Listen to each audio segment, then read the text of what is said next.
ஏர்போர்ட்ல இருந்து ஈரோட்டுக்கு வர வழியில பைக் எல்லாம் ஆக்சிடென்ட் ஆயிடுச்சு அப்படின்னு சொன்னாங்க. ஏங்க அது முதல்ல நல்லா தெரிஞ்சுக்கணும்.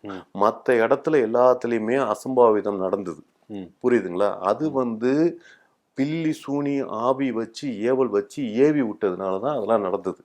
அதை நாங்கள் ராக்காயப்படத்தில் போய் மை போட்டு தெரிஞ்சு அதை தெரிஞ்சிட்டோம். அதை தெரிஞ்சுட்டு அதுக்கப்புறம் மலையாளத்தில் போய் ஒரு மந்திரவாதியை கூப்பிட்டு அதுக்கு நிவர்த்தனை பண்ண மூமெண்ட்டுக்கு அவன் சரியா நடத்தலை, புரியுதுங்களா? அது மாதிரி நடத்தாம போனதுதான் அந்த இது பாண்டிச்சேரி மேட்ல எங்களுக்கு ஃபெயிலியர் மூமெண்ட் ஆச்சு. சரியான ஒரு இதுல இந்த இதுல இப்போ இங்க ஆக்சிடென்ட் நடந்தது யாரு காரணம்? என்ன காரணம்? ஏங்க அதுதாங்க அசம்பாவிதம்னா ஒண்ணு நடக்க கூடாதுங்கிறதுக்கு நாங்க தெளிவா கேரளா மந்திரவாதியோட இது ஒர்க் அவுட் ஆகல அப்படிங்கறதுனால தான் தாய்லாந்துல இருந்து ஒரு மந்திரவாதியை கூட்டிட்டு அவர் ஃபுல் ஃபிளட்ஜா எல்லாம் பண்ணி கொடுத்துட்டாரு. ராக்காயபாளையம், கேரளா, தாய்லாந்து இப்படி ஜம்ப் ஆயிட்டீங்க போல இருக்கு.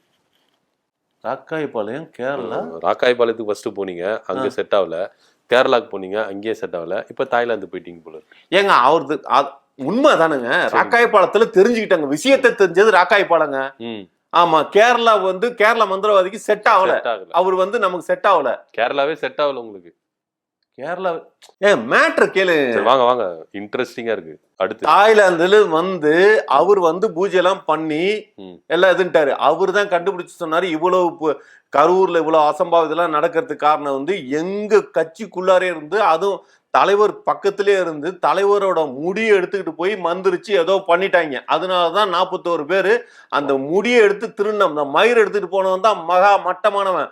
கூடவே இருந்த துரோகி எவனோ பண்ணிருக்கான். ஆதவர்ஜனா இருக்குமோ இல்ல புஷி ஆனந்தா இருக்குமோ? ஏங்க தலை சீவி இருக்காருங்க. அஜித்தா? அஜித்தாவா? இல்ல தலைன்னா அஜித் ஞாபகம் வந்துச்சு. ஏங்க என்னங்க பேசிட்டு இருக்கப்ப? ஓ ஆமா, உங்களுக்கு அவருக்கும் வாய்க்கா தகராறுல. அதே சார் படத்திலே இருக்கும்போது அப்படி இருந்தீங்க, இப்ப சினிமா அரசியல் வந்தீங்க, இப்பவும் அந்த முற்றும் மோதல் ஃப்ரெண்ட்லியா போயிடலாமே.